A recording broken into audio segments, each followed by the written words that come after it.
Nah, gini ya, di video ini gue mau bahas soal pentingnya diam, tau nggak? Gimana diam itu bisa jadi senjata rahasia buat nyamain mimpi-mimpi kita. Jadi kalau lo ditanya, apa yang susah buat kebanyakan orang? Ya, jawabannya pasti diam. Betul, diam.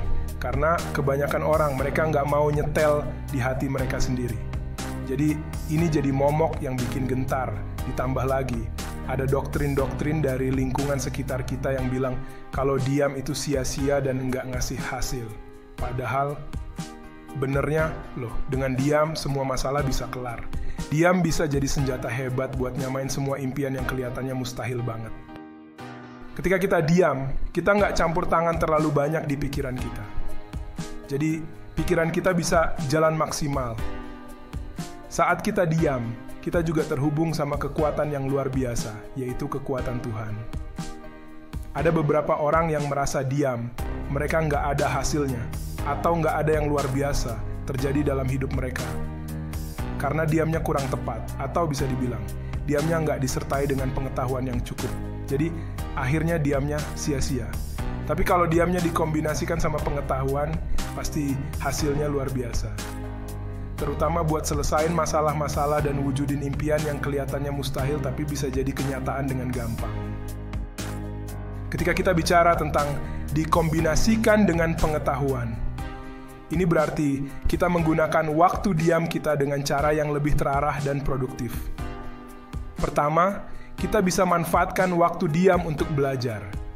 Misalnya, kita bisa membaca buku, artikel, atau sumber lainnya yang relevan dengan masalah atau impian yang kita hadapi. Dengan belajar, kita bisa tambah pengetahuan kita tentang topik tersebut, sehingga kita punya landasan yang lebih kuat untuk mengambil keputusan atau tindakan selanjutnya.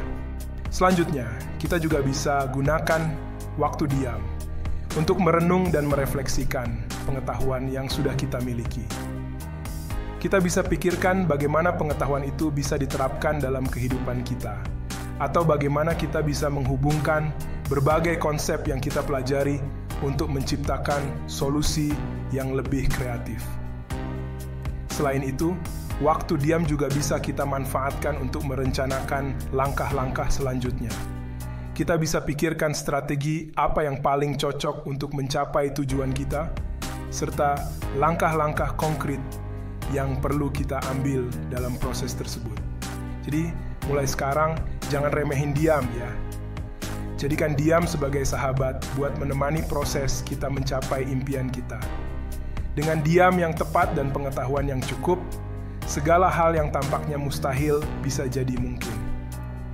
Jangan ragu untuk memilih diam dan terus belajar, karena disitulah kekuatan besar untuk mewujudkan impian kita berada.